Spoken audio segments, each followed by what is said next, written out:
मित्रांनो, एक मिनिट थांबा. हा व्हिडिओ सुरुवात करण्याआधी मला तुम्हाला एक प्रश्न विचारायचा आहे. तुम्ही सकाळी रोज उठता, देवाचं नाव घेता, पूजा करता, कुणाचं वाईट चिंतित नाही, कुणाचं काही घेत नाही, चांगलं वागता, चांगलं बोलता, लोकांना मदत देखील करता. तरी सुद्धा तरी सुद्धा तुमच्या आयुष्यात अडचणी या येतच राहतात. पैशाची तंगी काय संपत नाही. घरात कुरबुरी चालूच राहतात. आरोग्य साथ देत नाहीये. मुलांच्या भविष्याची चिंता सतत डोक्यात आहे. आणि रात्री झोपताना तुम्ही विचार करता, देवा, मी एवढं चांगलं करतो तरी माझ्यासोबतच एवढं वाईट का होतं? जे लोक वाईट आहेत ते मात्र मजेत आहेत आणि मी सतत सहन करतोय. हो ना? मित्र हो, तुम्हालाही असंच वाटत असेल तर ऐका, तुम्ही एकटे नाही आहात. लाखो लोकांना हेच वाटतंय. पण आज मी तुम्हाला सांगणार आहे की असं नेमकं का होतं. तुम्ही नकळत, अगदी नकळत अशा काही चुका करत आहात ज्या तुमच्या चांगुलपणाला, तुमच्या भक्तीला, तुमच्या कष्टाला पूर्णपणे निष्फळ करत आहेत.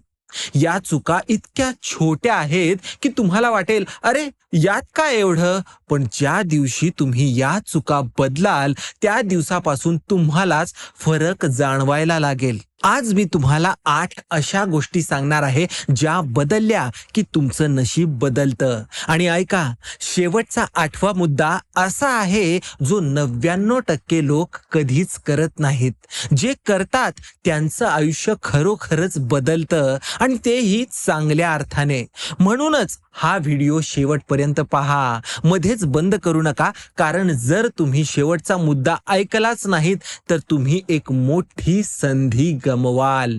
मी स्वतः या गोष्टी करतो मित्र हो. माझ्या आयुष्यातही फरक पडलाय. तुमच्या आयुष्यात फरक पडेल की नाही ते तुमच्यावर डिपेंड आहे. पण यासाठी एक चान्स तरी द्या. चला तर मग व्हिडिओला सुरुवात करूया. आणि पहिला मुद्दा ऐकून तुम्हाला धक्काच बसणार आहे, कारण ही अशी गोष्ट आहे जी तुम्ही रोज करता पण तुम्हाला कधी वाटलंच नसेल की यामुळे तुमच्या नशिबावर परिणाम होतोय. मुद्दा नंबर 1, तुमचा व्हॉट्सॲप डीपी तुमचं डिजिटल नशीब. मित्रांनो, तुमचा मोबाईल उचला आणि व्हॉट्सॲप उघडा आणि तुमचा डीपी बघा. काय आहे तिथे? फुलांचा फोटो, देवांचा फोटो, मुलांसोबतचा जुना फोटो, की कुणाचं तरी कोट लिहिलेलं असेल? यापैकीच एक आहे का? आता मी जे सांगतो ते नीट ऐका. तुमचा व्हॉट्सॲप डीपी म्हणजे हे तुमचं डिजिटल ओळखपत्र आहे. जगात आज 100 पैकी 90 लोक तुम्हाला पहिल्यांदा व्हॉट्सॲपवर बघतात. कोणी तुमचा नंबर सेव्ह केलेला असेल तर ते पहिली गोष्ट काय बघतील? तुमचा व्हॉट्सॲप डीपी, बरोबर ना? आता विचार करा, त्या डीपी मध्ये तुम्ही कसे दिसता, तुम्ही त्या डीपी मध्ये काय ठेवलंय, यावरून त्या माणसाच्या मनात तुमची एक इमेज तयार होते. त्यामुळेच तुम्हाला याविषयी विशेष काळजी घ्यावी लागेल. पहिली गोष्ट म्हणजे तुमच्या डीपी मध्ये तुम्ही एकटेच असायला हवे. अनेक लोक डीपी मध्ये 3, 4, 5 जणांसोबत तुम्ही जर ग्रुप फोटो ठेवत असताल तर मग समोरचा माणूस विचार करतो, यातला हा माणूस नेमका कोण असेल? मग अशा प्रकारे तुमचं व्यक्तिमत्व त्या गर्दीमध्ये हरवून जातं. तुमची एनर्जी ही विभागली जाते. ज्या माणसाच्या डीपी मध्ये तो एकटा, आत्मविश्वासाने, प्रसन्न चेहऱ्याने उभा आहे त्या माणसाबद्दल लोकांना आपोआप एक रिस्पेक्ट वाटतो, एक ट्रस्ट वाटायला लागतो. आता दुसरी गोष्ट, आणि ही थोडी सेन्सिटिव्ह आहे बरं का. अनेक भक्त मंडळी डीपीला देवाचा फोटो लावतात. श्री स्वामी समर्थांचा फोटो, गजानन महाराजांचा फोटो, संत बाळू मामांचा फोटो. आता श्रद्धा ही अत्यंत चांगली गोष्ट आहे. मी स्वतः एक भक्त आहे. पण मित्र, तुम्हीच विचार करा, तुमच्या कॉन्टॅक्ट लिस्ट मध्ये किती लोक आहेत? 200, 500, हजारो लोक आहेत. त्यातले सगळेच लोक चांगले आहेत का मित्र हो? कुणी कदाचित बाथरूम मध्ये बसून त्याचा फोन बघतोय, कुणी अशुद्ध अवस्थेत तुमचा डीपी बघत असेल, कुणी कदाचित वाईट मनाने तो बघत असेल. तुमच्या देवाच्या प्रतिमेकडे अशा अवस्थेत बघितलं जाणं हे तुम्हाला चालतंय का? म्हणूनच मी सांगतो, देवाचा फोटो तुमच्या पूजेत ठेवा, तुमच्या हृदयात असू द्या, तुमच्या मनात ठेवा. डीपीला मात्र तुमचा स्वतःचाच फोटो, एक छान फोटो लावा, तोच छान वाटेल. हा फोटो म्हणजे प्रसन्न चेहरा, उजेडात काढलेला, हसरा, साधा एखादा फोटो असावा. आता डीपी मध्ये काय असू नये ते सांगतो. दारूच्या पार्टीचे फोटो ठेवू नका, 10 वर्षापूर्वीचे जुने फोटो ठेवू नका, काळा किंवा गडद बॅकग्राऊंड असलेले उदास फोटो ठेवू नका, दुसऱ्या कुणाचे तरी फोटो अजिबात ठेवू नका. तुम्ही विचार कराल, अरे डीपीने काय होतं एवढं? तर मित्रांनो, जसं तुमच्या घराचं दार स्वच्छ असलं की पाहुणे आत यायला तयार होतात, तसंच तुमचं डीपी म्हणजे तुमच्या डिजिटल आयुष्याचं एक दार आहे. ते स्वच्छ, प्रसन्न, आत्मविश्वासाने पूर्ण असलेलं ठेवा. आजच बदला, आत्ता बदला. हे फक्त 2च मिनिटाचं काम आहे मित्रहो. पण आता पुढचा मुद्दाही ऐका.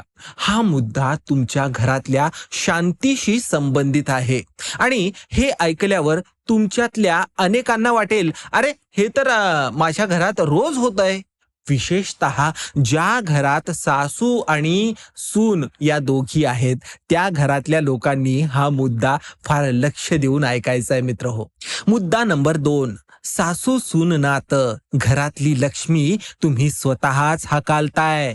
मित्रांनो, मी कुणाची बाजू घेणार नाही बरं का. मी ना सासूची बाजू घेतो ना सुनेची, मी घराची बाजू घेणार आहे. कारण ज्या घरात सासू आणि सून यांच्यात रोज भांडणं होतात, कुरबुरी होतात, टोमणे मारले जातात, त्या घरातून लक्ष्मी निघून जात असते मित्रहो. शांती तिथून निघून जाते आणि त्या घरात प्रत्येक माणूस, मग तो नवरा असो द्या किंवा मुलं असोत, हे सगळे मंडळी त्रस्त झालेले असतात. आधी मी सासूबाईंशी बोलणार आहे बरं का. तर सासूबाई, तुम्ही ऐका. तुम्ही या घरचा कणा आहात. तुम्ही हे घर उभं केलंय. 20-25 वर्षापूर्वी तुम्ही या घरात आला होतात, तेव्हा तुमच्याकडे काहीच नव्हतं. तुम्ही कष्ट केलेत, तुम्ही सगळं सहन केलंय, घर सांभाळलंय तुम्ही. नवऱ्याला देखील तुम्हीच साथ दिली, मुलांना तुम्हीच वाढवलंय.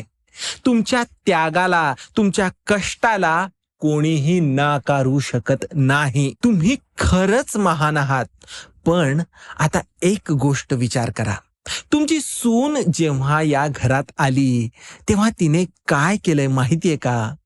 तिने तिचं आई वडिलांचं घर सोडलंय.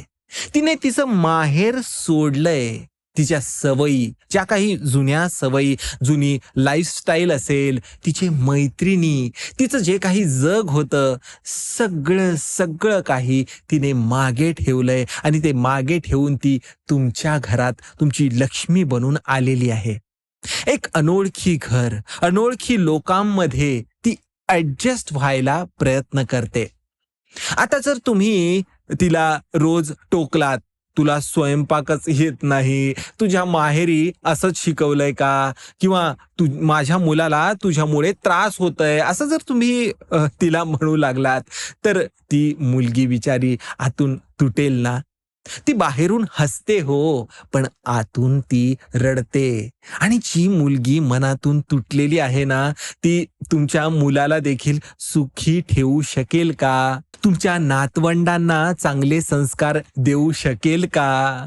तुम्ही जे सहन केलंय ना, ते खरंय, खरंय. पण तुम्ही जे सहन केलंत म्हणून तुमच्या सुनेनेही ते सहन करायला हवं असं नाही ना होत. तुम्ही कष्ट केलेत हो, आणि हे कोणीच नाकारू शकत नाही. तुम्ही 100% ही जी पिढी आहे, तुमची पिढीने खूप सोसलंय. तो काळ वेगळा होता. तुम्ही कष्ट केलेत म्हणून तिनेही तेवढेच कष्ट करायला हवेत असं नाही ना.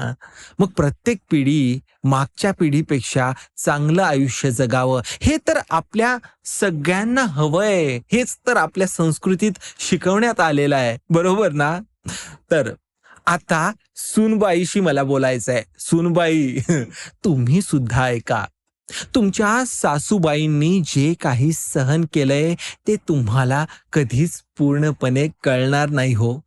त्यांच्या काळात ना तुमच्यासारखं हे मोबाईल होतं, ना YouTube होतं, ना कोणी तुमचे राइट्स सांगणारं, तुमच्या हक्काच्या बाजूने उभं राहणारं होतं किंवा ते ज्ञान देखील नव्हतं.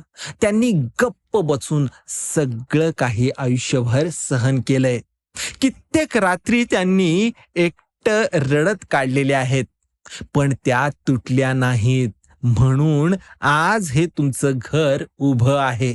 त्यामुळे जेव्हा त्या तुम्हाला काही सांगत असतील, काही बोलत असतील, कदाचित त्या चुकीच्या पद्धतीने बोलत असतील हेही मान्य आहे. कदाचित ते कठोर शब्द बोलत असतील, कठोर शब्दात तुम्हाला टोचून बोलतही असतील. पण त्यांचा हेतू वाईट नाहीये हो. त्यांना फक्त हे घर टिकून राहावं, हे घर नीट चालावं एवढंच हवं असतं. त्यांची बोलण्याची जी पद्धत आहे ती चुकीची असू शकते, हे मान्य करतो. पण त्यांचं मन चुकीचं नाहीये हो. आता दोघींनाही माझी एक कळकळीची विनंती आहे. रोज संध्याकाळी फक्त 10 मिनिटं एकत्र बसा, चहा प्या, कोणत्याही विषयावर बोला. सिरियल्स बद्दल बोला, स्वयंपाकाबद्दल बोला, शेजाऱ्यांबद्दल बोला, काहीही बोला. पण या 10 मिनिटात एकमेकांवर कोणतीच टीका करायची नाहीये. कुणाला चुकीचं म्हणायचं नाहीये. ज्या घरात अशा प्रकारे सासू आणि सुना एकत्र राहतात ना आणि चहा पितात, गप्पा मारतात, त्या घरात लक्ष्मी स्वतःहून येत असते. हे मी नाही सांगत बर का, हे शास्त्र सांगतंय. गजानन महाराज म्हणतात, जिथे प्रेम आहे तिथे मी आहे. मग तुमच्या घरात प्रेम असेल तर महाराज तिथेही असतील ना. आणि महाराज जिथे असतील तिथे कशाची कमी राहणार आहे? काही राहील का कमी? त्यामुळे विचार करा, आजच सुरुवात करा.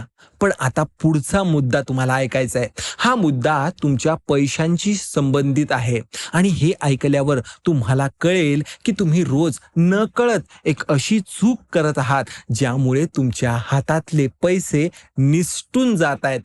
मुद्दा नंबर 3, पैसे आणि लक्ष्मी तुमच्या सवयी तुमचं नशीब ठरवतात.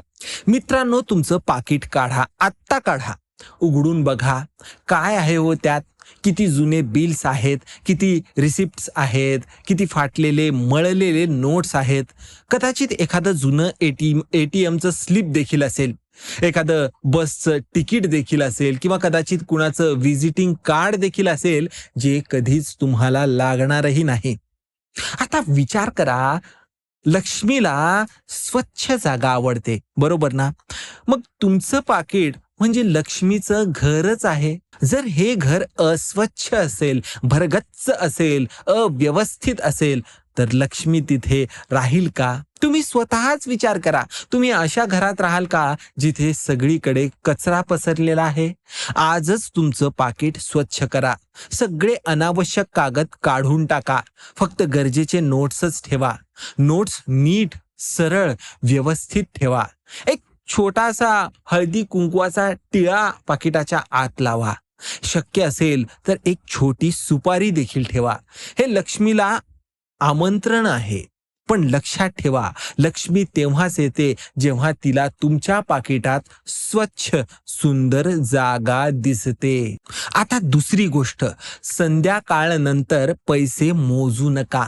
जुने लोक सांगतात की सूर्यास्तानंतर पैसे मोजणं अशुभ असतं. आता यामागे काही शास्त्रीय कारण तर आहेतच, पण एक प्रॅक्टिकल कारणही आहे. रात्री पैसे मोजल्यावर तुम्हाला टेन्शन यायला लागतं. अरे एवढेच आहेत, महिनाभर कसं भागणार?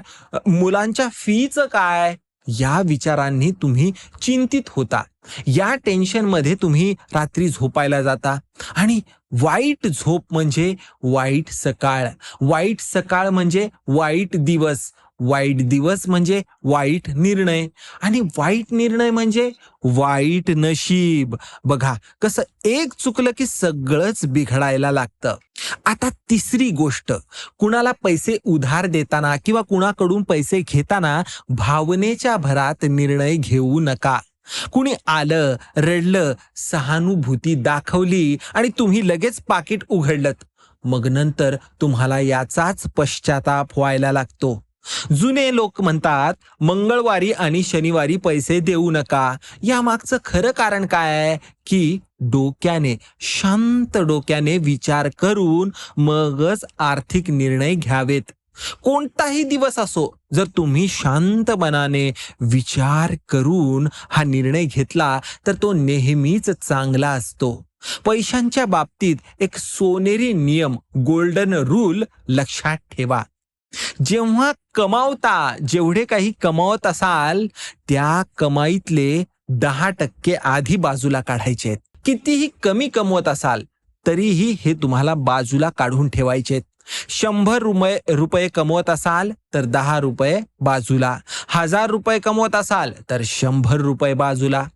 हा छोटा राखीव निधी एक दिवस तुमच्या मोठ्या कामाला येणार आहे.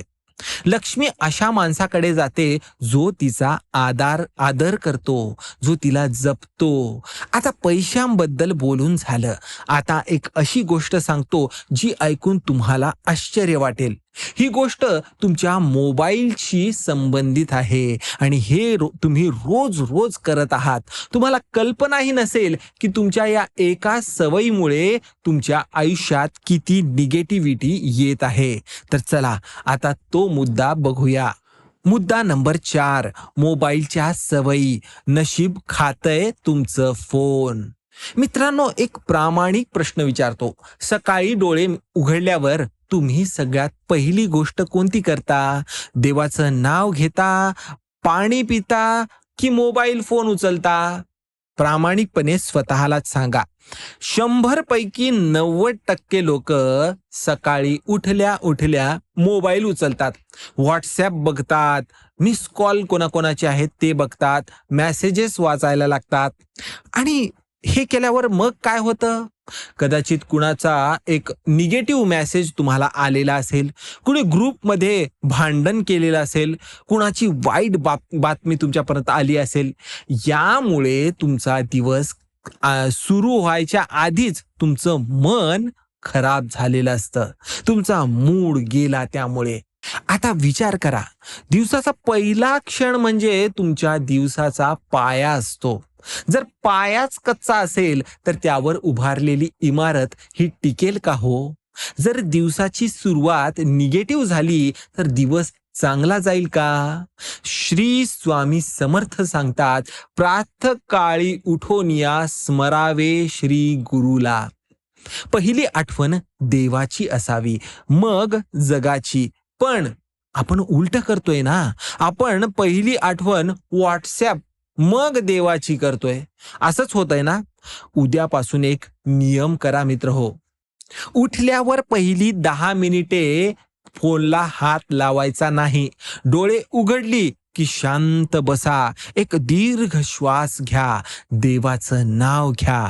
श्री स्वामी समर्थ 3 वेळा म्हणा किंवा गण गण गणात बोते असं म्हणा. मग उठा, तोंड धुवा, एक ग्लास कोमट पाणी पिया. आयुर्वेदाच्या हिशोबानेही ते खूप चांगलं आरोग्यदायी आहे. आणि मग तुम्ही फोन हातात घेऊ शकता. फक्त 10 मिनिटच करायचंय तुम्हाला, एवढंच करायचंय. आता रात्रीची गोष्ट ऐका. रात्री झोपण्यापूर्वी तुम्ही फोनवर काय बघता हो? बातम्या, अपघाताचे व्हिडिओज, क्राईमचे व्हिडिओज, कोणाच्या तरी भांडणाचे रील्स, राजकारणातल्या चर्चा आणि हे जे सगळं आहे, हे सगळं बघून मग डोळे मिटता.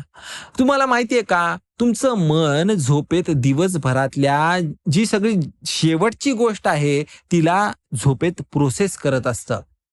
जर शेवटची गोष्ट एखादा भयानक अपघात असेल, एखादं भांडण असेल, तर तुमचं मन रात्रभर ते प्रोसेस करायला लागतं. तुम्हाला वाईट स्वप्न पडायला लागतात. मग सकाळी उठता तेव्हा तुम्ही आपोआपच थकलेले असता. हे सगळं कशामुळे झालं हो? रात्रीच्या त्या फोन बघण्यामुळे. त्यामुळे झोपण्यापूर्वी 15 मिनिटं फोन बाजूला ठेवा. एखादं भजन ऐका, सुंदर भजन ऐका किंवा शांत बसून देवाचं नाव घ्या किंवा कुटुंबासोबत 5 मिनिटं गप्पा मारा. 21 दिवस तुम्हाला हे करायचं आहे. तुम्ही करून तर बघा आणि मग तुम्ही मला सांगा की फरक पडला की नाही ते. आणि आता एक मजेशीर पण खरी गोष्ट. तुम्ही रोज सकाळी 50 ते 100 लोकाला शुभ सकाळ, जय स्वामी समर्थ, श्री स्वामी समर्थचे मेसेज फॉरवर्ड करत असता. गुड मॉर्निंग मेसेजेस पाठवत असता. पण तुमच्या शेजारी बसलेल्या तुमच्या बायकोला किंवा तुमच्या नवऱ्याला, आई वडिलांना तुम्ही सुप्रभात असं तोंडी म्हणता का हो? हे बघा, शेजारी बसलेल्या माणसाच्या डोळ्यात बघून तुम्ही तुम्हाला आज कसं वाटतंय हो, असं विचारलंय का? आधी घरच्यांना बोला, मग जगाला फॉरवर्ड करा. देवाला तुमचे फॉरवर्ड मेसेजेस नकोयत. देवाला तुमचं प्रेम हवंय. ते प्रेम आधी घरच्यांना द्या. मोबाईलच्या सवयी बदलणं सोपं आहे, पण आता जो मुद्दा मी तुम्हाला सांगणार आहे तो थोडासा कठीण असणार आहे. कारण हा मुद्दा तुमच्या बोलण्याबद्दलचा, तुमच्या वाणीबद्दलचा आहे, तुमच्या शब्दांबद्दलचा आहे. आणि हे ऐकणं कदाचित तुम्हाला थोडं अवघडल्यासारखं वाटेल, पण जे खरं आहे ते सांगणं माझं कर्तव्यच आहे. त्यामुळे हे मी आवर्जून ऐका. मुद्दा नंबर 5, तुमचे शब्द. तुमच्या तोंडातून नशीब बोलतय. मित्रांनो, तुम्ही कधी लक्ष दिलंय का की तुम्ही दिवसभरात काय बोलता? मी खूप सहन केलंय, माझ्या इतकं कुणीच सहन केलं नसेल, मी इतकं चांगलं करतो तरी माझ्याशी जग वाईटच वागतं, माझं नशीब फुटकंच आहे, माझ्यासोबतच वाईट का होतं? हे तुम्ही रोज बोलता. कदाचित 10 वेळा, कदाचित 20 वेळा.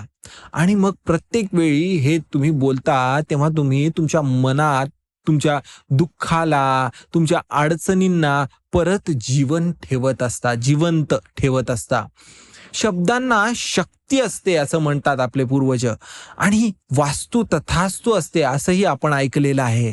त्यामुळे लक्षात घ्या की तुमच्या तोंडातून निघणारा प्रत्येक शब्द हा एका बीजासारखा आहे, बी आहे, जो तुमच्या आयुष्याच्या या जमिनीत तुम्ही पेरताय, हा पडतोय त्या जमिनीमध्ये. आणि जर तुम्ही मी दुःखी आहे असं म्हणत राहिलात तर दुःखाचंच झाड उगवेल, बरोबर की नाही? आणि जर मी मजबूत आहे, मी सगळं पार करतो असं म्हणालात तर काय होईल? तर ताकदीचं झाड या मातीतून उगवेल मित्र हो. आता ऐका, तुम्ही खूप सहन केलंय हे मी मान्य करतो, हे 100% खरं आहे. तुमच्या कष्टाला, तुमच्या त्यागाला मी कधीच नाकारणार नाहीये. तुम्ही खरोखरच कठीण परिस्थितीतून गेला आहात. पण स्वामी समर्थ महाराज, श्री स्वामी समर्थ काय म्हणतात? भिऊ नकोस, मी तुझ्या पाठीशी आहे. मग जेव्हा स्वामी तुमच्या पाठीशी आहेत तेव्हा तुम्ही मी सहन केलंय असं म्हणायचं की मी सगळं पार केलंय असं म्हणायचं? सहन केलंय म्हणजे तुम्ही अजून दुःखातच आहात.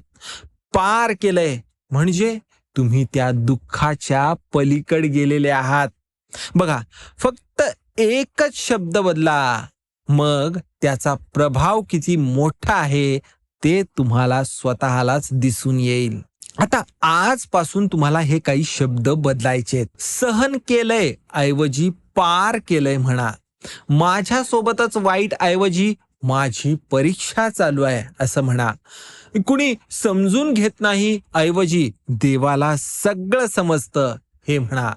नशीब फुटका आहे याऐवजी नशीब बदलतंय बदलतंय असं म्हणा. हे शब्द बदलले की तुमची एनर्जीही बदलते, तुमचा आत्मविश्वास बदलतो आणि जेव्हा आत्मविश्वास बदलतो ना मित्र हो, तेव्हा नशीबही बदलतं. आणि आता दुसरी गोष्ट, दुसऱ्यांबद्दल वाईट बोलणं आपल्याला एक सवयच आहे. चहा पिताना शेजाऱ्यांसोबत बोलायचं. त्यांच्या मुलाला काहीच जमत नाही, ती बाई फार नखरे करते, त्यांना पैसा आला म्हणून गर्व चढलाय. हे आपण सगळेच रोजच करतो मित्र हो.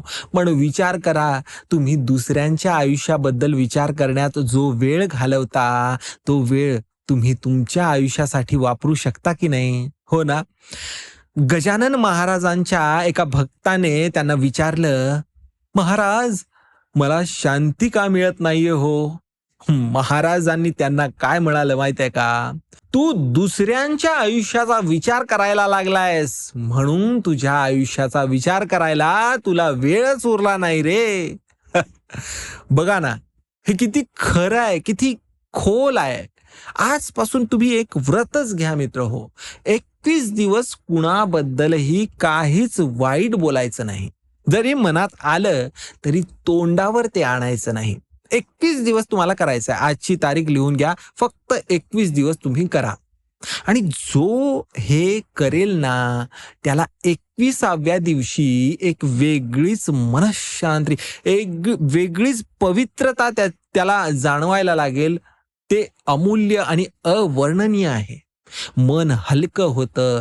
छातीवरचं जे काही ओझं असतं ना, ते खरंच कमी व्हायला लागतं, पूर्ण कमी होऊन जातं आणि आध्यात्मिकरित्या एक वेगळंच समाधानही तुम्हाला मिळणार आहे.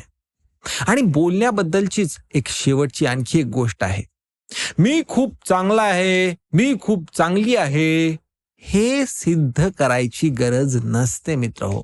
जे खरंच चांगले असतात ना, त्यांना ते सांगावं लागत नाही. ते लोकांना आपोआप कळतं. चंदनाला सांगावं लागतं का की मी सुगंधी आहे म्हणून? नाही ना, तो सुगंध आपोआप पसरतोच. तुम्ही देखील चांगले आहात, फक्त ते तुम्हाला दाखवायची गरज नाहीये. बोलणं एकदा जर का बदललं ना की विचारही बदलतात. विचार बदलले की वागणं बदलतं आणि वागणं बदललं की खरंच तुमचं नशीबही बदलतं.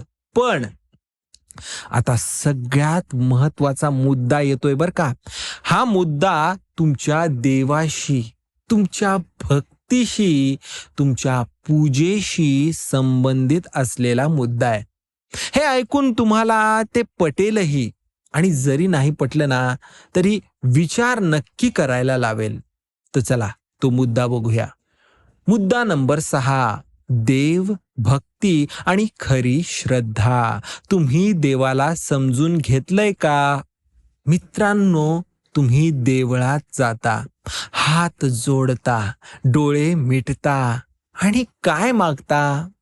देवा, माझ्या मुलांना चांगलं यश दे, माझं आरोग्य चांगलं ठेव, पैशांची तंगी जी काही आहे ते दूर कर, घरात शांती दे, शेजाऱ्यांचा त्रास जो मला होतोय तो तेवढा कमी कर. हे मागणं चुकीचं नाहीये. देवाकडे जर मागायचं नाही तर मागणार कुणाकडे? पण एक एक क्षण थांबा मित्र हो. एक विचार करा.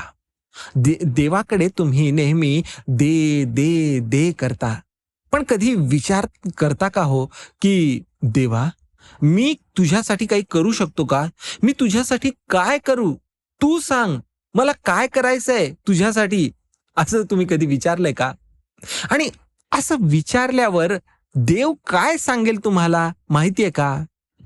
देव म्हणेल, मला काहीच नकोय, पण माझी लेकरं जी भुकेली आहेत त्यांना एक घास दे. माझा जो भक्त अडचणीत आहे ना, त्याला एक शब्द प्रेमाचा बोल रे. माझ्या जगात जो कोणी दुःखी आहे ना, त्याचं दुःख 5 मिनिट ऐकून घे. जेव्हा तुम्ही देवाकडे फक्त मागत नाही, तर देवाच्या नावाने काहीतरी देता ना, हं, काहीतरी सेवाभावी म्हणजे काहीतरी करता देखील, तेव्हा देव तुम्हाला न मागता आपोआप सगळं द्यायला लागतो. आणि एकदा जर का देव द्यायला लागला ना, की तो भरभरून देतो. कारण ही गोष्टच अशी झालेली असते. कारण तुम्ही या जगातले त्या देवाचे अक्षरशः हात झालेले असतात. या जगात देवाची जी भक्त आहेत, ती भक्त म्हणजे त्या देवाचे हात पाय बनून त्या देवाची कामं करणारी लोक असतात. त्यांच्या रूपात तो अवतरत असतो. आता दुसरी गोष्ट बघूया. श्रद्धा आणि अंधश्रद्धा यातला फरक समजून घ्या. मी तुम्हाला अंधश्रद्धा सोडा असं म्हणणार नाही. कारण तुमची श्रद्धा ही तुमची ताकद आहे. त्यावर माझा पूर्ण विश्वास आहे. पण यात फरक समजून घ्या. आता अंधश्रद्धा म्हणजे काय? मांजर आडवी गेली की आज काम होणार नाही. आता विचार करा मित्र हो, मांजर आडवी गेली म्हणून काम होणार नाही असं खरंच होतं का? नाही ना. पण जर तुम्ही मनातच ठरवलं असेल की आज नक्की वाईट होणारच आहे, तर सर्वात आधी तुमचा आत्मविश्वास जाईल जाईल ना. आणि आत्मविश्वास एकदा गेला की खरोखरच तुमचं काम बिघडेल. मग तुम्ही म्हणता, बघा, मी मी सांगत होतो ना की मांजर आडवी गेली म्हणूनच हे होणार. पण खरं कारण मांजर आडवी जाणं हे नव्हतं मित्र हो. खरं कारण तुमचा उडालेला आत्मविश्वास होता. खरी श्रद्धा म्हणजे काय असते? खरी श्रद्धा म्हणजे काहीही झालं तरी स्वामी माझ्या पाठीशी आहेत. मांजर गेली तरी, कावळा ओरडला तरी, कोणी काहीही बोललं तरी, मी माझं काम करत राहीन. कारण माझ्या पाठीशी स्वामी उभे आहेत. तो देव उभा आहे. आता असा हा माणूस तो काहीही करू द्या, तो त्यात यशस्वी होईलच. कारण त्याचा आत्मविश्वास हा अभेद्य असतो. श्रद्धा ठेवा, पूर्ण ठेवा, पण अशी ठेवा जी तुम्हाला बळ देईल. भीती देते ती श्रद्धा नसते. आणि तिसरी गोष्ट, पूजा कशी करावी. रोज सकाळी तुम्ही पूजा करता, उदबत्ती लावता, दिवा लावता, नैवेद्य दाखवता, हे सगळं बरोबर आहे. पण एक गोष्ट त्यात ऍड करा. पूजेनंतर 2 मिनिटं शांत बसा. काहीही मागू नका. देवाकडे काहीच मागायचं नाहीये या 2 मिनिटामध्ये. तुम्हाला देवापुढे फक्त धन्यवाद म्हणायचंय. देवा, धन्यवाद मला हे शरीर दिलंस. धन्यवाद माझं कुटुंब आहे. धन्यवाद आज मला एक दिवस अजून तू दिलंस. धन्यवाद माझ्या डोळ्यांना दिसतंय, कानांना ऐकू येतंय. मित्र हो, फक्त 2च मिनिटं रोज 21 दिवस तुम्हाला हे करायचंय. तुमच्या आयुष्यातली निगेटिव्हिटी हळूहळू कमी होताना तुम्हाला दिसायला लागेल.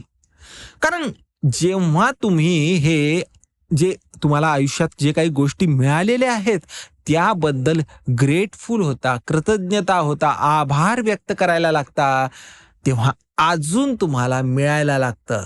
हा निसर्गाचा नियमच आहे, हा देवाचा नियम आहे, हे तुम्ही लक्षात घ्या.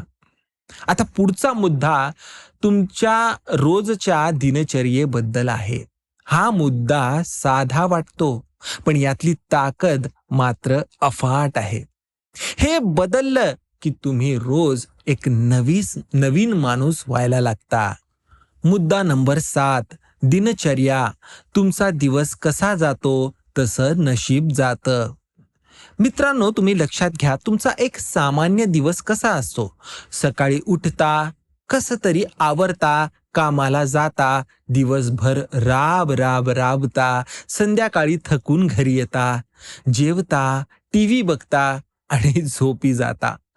परत उद्या तेच, परत परवाही तेच, पुढच्या आठवड्यात तेच, पुढच्या महिन्यात तेच, पुढच्या वर्षीही तेच.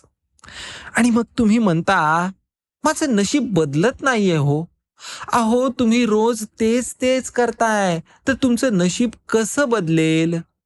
हे बघा, नशीब बदलायला आधी तुमची दिनचर्या बदलायला हवी. त्यासाठी सकाळचे पहिले 30 मिनिटं अशी ठेवा, जे मी आता तुम्हाला सांगणार आहे. उठल्यावर 5 मिनिटं शांत बसा. इथे फोन नाही, बोलणं नाही, फक्त शांत. मग एक ग्लास कोमट पाणी प्या. मग देवाचं नाव घ्या. 5 मिनिटं पूजा करा आणि मग 10 मिनिटं चालायला जा. बाहेर जाता आलं नाही तरी घरातल्या घरात का होईना चाला. अंगणात चाला, गॅलरीत चाला. मोकळ्या हवेत श्वास घ्या आणि मगच तुमचा फोन उचला आणि मगच तुम्ही जगाशी कनेक्ट होऊ शकता, जगाशी बोला. ही सुरुवातीची जी 30 मिनिटं आहेत ना, ती 30 मिनिटच तुमचा संपूर्ण दिवस कसा जाणार, कसा असेल ते ठरवत असतात. जो माणूस सकाळचे 30 मिनिटं स्वतःला देतो, त्याचं दिवस 10 पट चांगलं जातं. आता दुपारी जेवणानंतर 5 मिनिटं शांत बसायचंय. डोळे बंद करा. विचार करा. सकाळपासून ते आत्तापर्यंत मी कोणाचं मन दुखवलंय का? कोणाशी कठोर बोललोय का? कोणाकडे दुर्लक्ष केलंय का? जर उत्तर होय असेल, तर संध्याकाळ होण्यापूर्वीच त्या माणसाशी नीट बोला. फोन करा. जवळ असतील तर त्यांना भेटूनच घ्या. मी आधी जरा कठोर बोललो बरं का. मला थोडंसं माफ कर. फक्त एवढंच बोला. एवढं बोलणं पुरेसं आहे. या एका सवयीमुळे तुमच्या नात्यामध्ये जादू होईल. जी एक एक खूप मोठी जादू, चमत्कार घडून येईल. विश्वास ठेवा मित्र. आता रात्री झोपण्यापूर्वी 3 चांगल्या गोष्टी तुम्हाला मनात म्हणायच्या आहेत. कितीही वाईट दिवस असला तरी 3 चांगल्या गोष्टी शोधता येतातच. आज मला जेवण मिळालं, धन्यवाद देवा. आज माझं कुटुंब सुखरूप आहे, धन्यवाद देवा. आज मी जिवंत आहे, श्वास घेतोय, धन्यवाद देवा. या 3 गोष्टी मनात म्हणून झोपा. तुमची झोप शांत होईल, स्वप्न चांगली पडतील आणि सकाळी ताजे तवाने होऊन तुम्ही उठाल. रोज या 3 वेळी म्हणजेच सकाळी, दुपारी आणि रात्री जर तुम्ही स्वतःसाठी 5 ते 10 मिनिटं जर काढलीत, तर तुमचं आयुष्य बदलायला लागेल. याची मी स्वतः गॅरंटी देतो. आता शेवटचा मुद्दा, आणि मी सुरुवातीलाच सांगितलं होतं की हा जो मुद्दा आहे तो 99% लोक कधीच करत नाहीत आणि जे करतात त्यांचं आयुष्य पूर्णपणे बदललेलं असतं. हा मुद्दा ऐकायला तर सोपा आहे, पण करायला सगळ्यात कठीण आहे आणि म्हणूनच हा सगळ्यात शक्तिशाली आहे. मुद्दा नंबर 8, क्षमा. माफ करा आणि मुक्त व्हा. मित्रांनो, शांत बसा. हा मुद्दा शांतपणे ऐका. तुमच्या आयुष्यात एक माणूस आहे. कदाचित तुमचा नातेवाईक आहे, कदाचित तुमचा तो शेजारी असू शकतो, कदाचित जुना एखादा मित्र आहे, कदाचित कुटुंबातलाच कुणीतरी असू शकतो. या माणसाने तुमचं खूप वाईट केलंय, तुमचा विश्वासघात केलाय, तुम्हाला अपमानित केलंय, तुमच्या कठीण काळात तुम्हाला सोडलंय, तुमचे पैसे बुडवलेले असतील, तुमच्या पाठीमागे तुम्हाला बोललाय तो खूप काही, तुमचं नुकसानही त्यामुळे केलेलं असेल आणि त्यामुळेच तुम्ही कधी त्या माणसाला मनातून माफ केलेलंच नाही. तुम्ही रोज देवाची पूजा करता, सुंदर फुले वाहता, उदबत्ती लावता, भजन म्हणता, श्री स्वामी समर्थ, श्री स्वामी समर्थ म्हणता, पण मनात मनात त्या माणसाबद्दल राग, चीड, द्वेष, संताप धगधगत आहे. तुम्ही बाहेरून तर शांत दिसता, पण आत एक ज्वालामुखी भडकतोय. आणि मी तुम्हाला एक गोष्ट सांगतो, हा राग म्हणजे एक विषारी बीज आहे, एक विषारी बी आहे, जे तुमच्या मनाच्या सुंदर बागेत पेरलेलं आहे. तुम्ही कितीही चांगली फुलं लावा, कितीही पाणी घाला, कितीही खत घाला, हे एक विषारी बी सगळ्या झाडांना खराब करतंय. तुमची इतकी सुंदर पूजा निष्फळ करतंय. तुमची भक्ती अपूर्ण करतंय. तुमचं मन अशांत ठेवतंय. श्री स्वामी समर्थ म्हणतात, जो क्षमा करतो त्याला मी क्षमा करतो. आता याचा अर्थ काय हो? जोपर्यंत तुम्ही दुसऱ्याला माफ करत नाही, तोपर्यंत देव सुद्धा तुम्हाला पूर्णपणे आशीर्वाद देऊच शकणार नाही. कारण तुमच्या मनात ती जागाच नाही जिथे देवाचा आशीर्वाद येऊ शकेल. जिथे देवाचा आशीर्वाद यायला हवा होता, ती जागा तर या रागाने भरलेली आहे आणि सगळी दूषित करून ठेवलेली आहे. आता मी काय सांगतोय ते ऐका. आता मी हे अजिबात सांगत नाहीये की त्या माणसाशी तुम्हाला परत मैत्री करायची आहे. नाही, नाही. मी हे अजिबात सांगत नाहीये. ते जे वागलेत ते चुकीचं होतं. बरोबर. त्यांनी तुम्हाला दुखवलं ते खरं आहे. पण मित्रांनो, एक गोष्ट समजून घ्या. ते वाईट वागले, पण शिक्षा कोण भोगतंय हो? तुम्ही. तुम्ही रोज त्यांचा विचार करताय. तुम्ही रोज त्यांच्याबद्दल राग करताय. तुम्ही रात्री त्यांच्यामुळे नीट झोपतही नाही हो. तुमचा रक्तदाब वाढतोय. तुमचं डोकं दुखतंय. तुम्ही चिडचिडे होताय. घरच्यांवर ओरडताय आणि ते मात्र कुठेतरी मस्त मजेत आहेत. त्यांचा मूड मात्र फ्रेश आहे. त्यांना तुमच्या रागाबद्दल त्यांचं काहीच फरक पडत नाही. त्यांचं काहीच वाईट होत नाही. पण तुम्ही रोज आतून जळताय. म्हणजे हे काय झालं हो? म्हणजे त्यांनी तुम्हाला एकदा दुखावलं, पण तुम्ही त्या दुखण्याला रोज रोज जिवंत ठेवताय. ही शिक्षा तुम्हीच स्वतःला देताय. हे बघा, माफ करणं म्हणजे दुसऱ्याला फ्री करणं, दुसऱ्याला मुक्त करणं असं अजिबात नाही. माफ करणं म्हणजे स्वतःला मुक्त करणं, स्वतःला फ्री करणं, स्वतःला त्या रागातून, त्या विषातून, त्या बंधनातून मुक्त करणं. आज रात्री एक काम करा. झोपण्यापूर्वी डोळे बंद करा. त्या माणसाचा चेहरा तुमच्या डोळ्यासमोर आणा आणि मनातल्या मनात म्हणा, मी तुला माफ केलंय. माझ्यासाठी, माझ्या मनःशांतीसाठी आणि माझ्या कुटुंबासाठी, माझ्या आरोग्यासाठी मी तुला सोडून दिलंय. तुम्हाला त्या माणसाला फोन करायचा नाहीये. भेटायचं देखील नाहीये. मेसेज देखील तुम्हाला करायचं नाहीये. फक्त मनातून त्याला सोडून द्या. तुझं तुला, माझं मला. मी पुढे जातोय. आता हे एका रात्रीत तर शक्य होणार नाही, मला माहिती आहे. इतक्या वर्षांचा राग एका रात्रीत कसा जाणार हो? नाही. पण त्यामुळे हे तुम्हाला 21 दिवस करायचं आहे. रोज रात्री, रोज तुम्हाला हेच म्हणायचं आहे. पहिले 7 दिवस तुम्हाला खूप राग येईल. मनातला आवाज सांगेल, मी का माफ करायचं? चूक तर त्याची होती ना. पण तुम्ही तरीही असंच म्हणा. मग पुढचे 7 दिवस तुमचा राग कमी व्हायला लागेल आणि शेवटच्या 7 दिवसात तुम्हाला एक वेगळीच मनःशांती जाणवायला लागेल. एक वेगळाच हलकेपणा जाणवायला लागेल. छातीवरचं तुमचं जे ओझं आहे ते उतरून खाली पडेल आणि तुमचं मनात एक निर्मळता, एक हलकेपणा जाणवायला लागेल. जणू काही कोणीतरी तुमच्या खांद्यावरचं वजन, ते ओझं उचलून बाजूला ठेवलंय. आणि 21व्या दिवशी जेव्हा तुम्ही सकाळी उठाल, तेव्हा तुम्हाला जाणवेल की जग तेच आहे. पण तुम्ही मात्र तुमच्या अंतर्मनातून पूर्णपणे बदललेले आहात. आता तुमची पूजा खरी होईल, तुमची भक्ती पूर्ण होईल आणि आता तुमच्या मनात देवासाठी एक निर्मळ जागा देखील तयार होईल.